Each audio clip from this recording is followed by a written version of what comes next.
Halftime score 0-0, and pretty much continuing from where I left off. Like I said, West Ham have not been great. They're on the back of a recent defeat by Liverpool, 2-0. They're just not doing very good at all. But who's the top team, or supposedly top team, that makes every poor team look like prime Barcelona, Real Madrid? You take your pick. It's Man United, of course. And the first 25 minutes was exactly that. It was exactly that. We were abysmal. The last 20 minutes of the first half, yes, we've strung passes together. I don't want to demean, but we've actually played well. However, you can see there's a lack of tactical nous there. We're playing well. For example, if we go through a team, Ahmad is doing some very nice, skilled, silky dribbles, getting past the players. And Bremo, some decent plays. Bruno Fernandes has probably been the best player on the pitch. And he went close to scoring. He's the one who's looked most likely. Xerxes hasn't been in the game much. And we are dominating the play. We are playing in West Ham's half. We're playing in and around their box. However, the big point is, for me, is that we're putting in so many crosses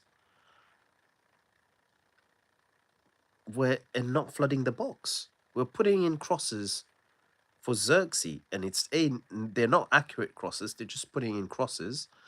It's not all bad. Don't get me wrong. It's not all doom and gloom, but we're putting in these inverted crosses. One of them nearly yielded to a goal, but it didn't. I don't think he meant it, Embuemo. And it turned out to be a fine save from the keeper. But I thought he actually meant it. The way he hit it, the way he kind of caressed it, floated it, it was more of a cross for me. I don't think the commentary picked that up. But anyway, those are crosses. It's fine every now and then, but we don't have a David Beckham in the team. We don't even have a Ryan Giggs in the team. So I don't get it. Keep putting in crosses. That's one. And secondly, who to? If we had Sesko and Cunha and two or three other players there, fine. But with just one player, it's ridiculous. Now, the other thing from the first half for me is, how good is Wan-Bissaka in defending, especially one-on-one defending? Cunha experienced it first time.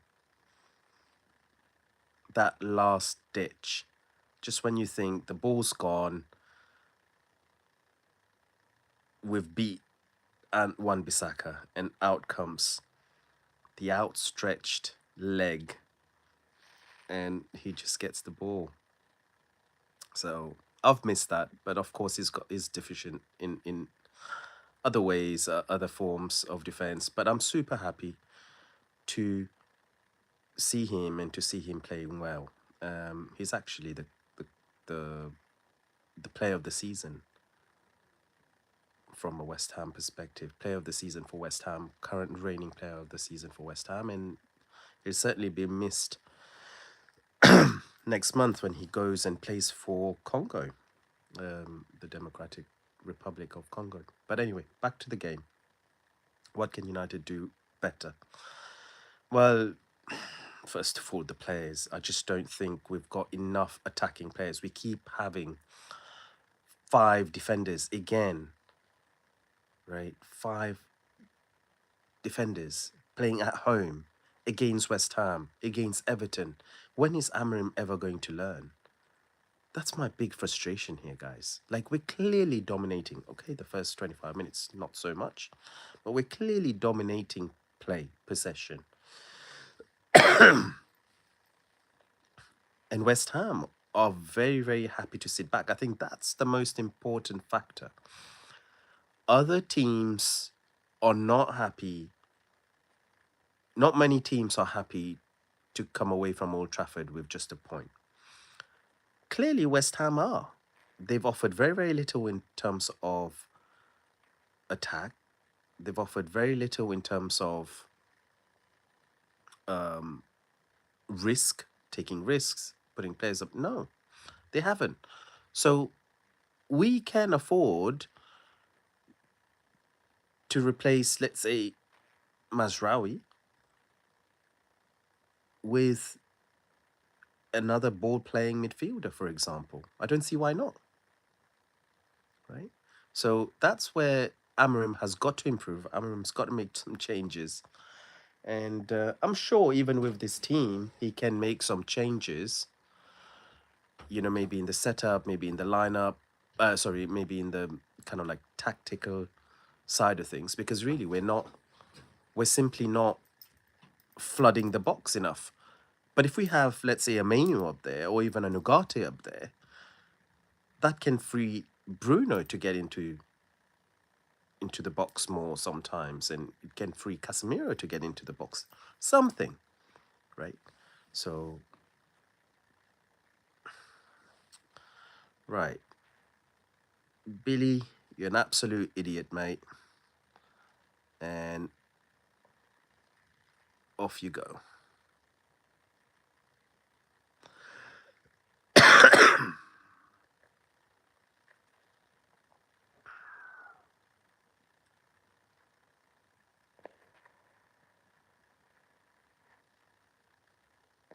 All right.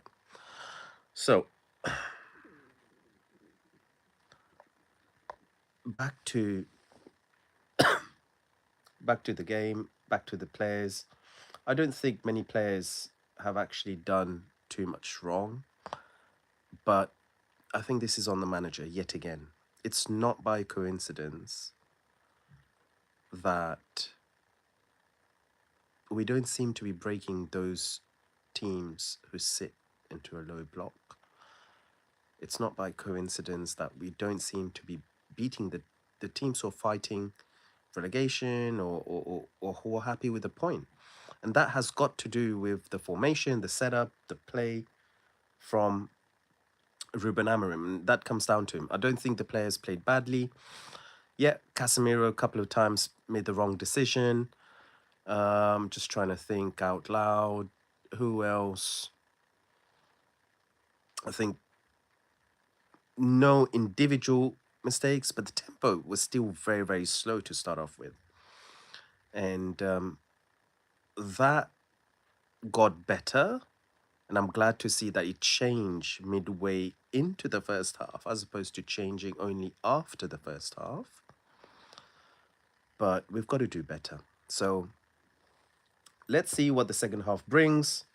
Let's hope that Amorim somehow makes some kind of change to his formation, because it's so predictable even for the opposition to suss Amorim out.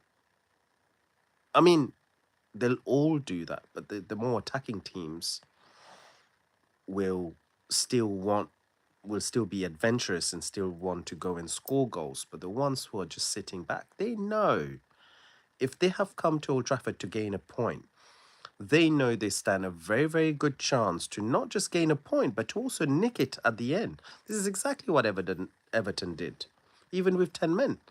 They didn't outplay Man United. They just nicked a goal on the counter. Very easily done. Think about it. Last minute, Mazraoui, by the way, stupid mistake. Nearly gave away a pen. In fact, Souček could and probably should have gone down there. And if he goes down, he gets a penalty. Simple. But instead, they got a corner, and we concede from corners. We concede from set pieces all the time. So that could have been um, a goal. We could have been a goal down. So yeah, I said it before the match. We're halfway into the match, and I hate to be proven right, but so far my words are standing true, regrettably.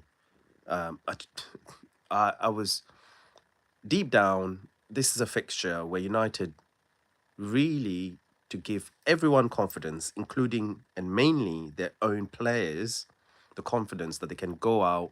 They've got a system to go out and score goals and beat and dominate teams. We should have gone in. No disrespect to West Ham, but we should have been finishing this match something like a 3-0. I know this is arrogant. I know people will say being whatever. But hear me out. We should be going out and doing that if we have got the ambition for Champions League football. But I knew we would not be doing that. We can't carve chances.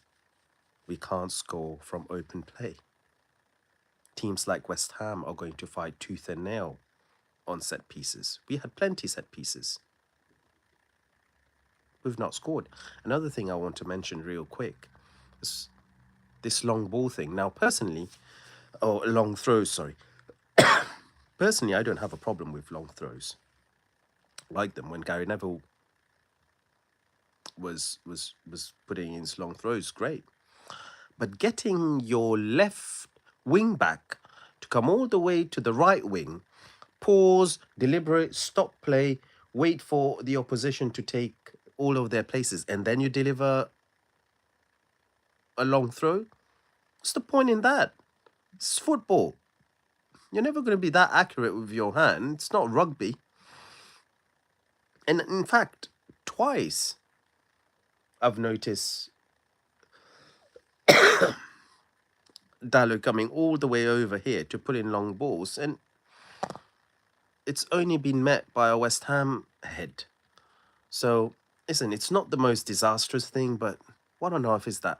Keep the momentum, keep the pace into the game. I think that's most important, right? So, anyway, let's see. The second half is coming up now. Let's see what the second half entails. I really hope it's turning. It's going to turn like the previous match against Crystal Palace did, but we are playing a very, very dangerous game, and I hope Amorim changes it very soon. I was definitely not over the moon after the Palace game. We won, yes, I was relieved. I was not over the moon. We've not been playing well, and I'll continue saying this. I just hope that we have better reporters, better interviewers, because he needs to come under some pressure. This lineup was very bad.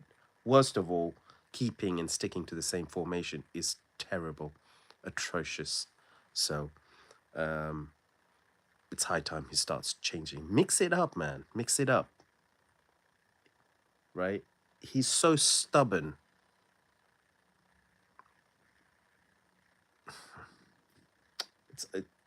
I'm just lost for words when talking about Amorim, because I don't know if he's looked at football in general, let alone Man United's record. If he doesn't get it going, the pressure is going to mount to such an extent, it will be inconceivable for him to stay. But anyway, I see Lenny Yoro back on. Second half's kicked off, and I'll catch you guys at the end of the game. Let's hope for a Man United victory by the end of this game. Come on, United.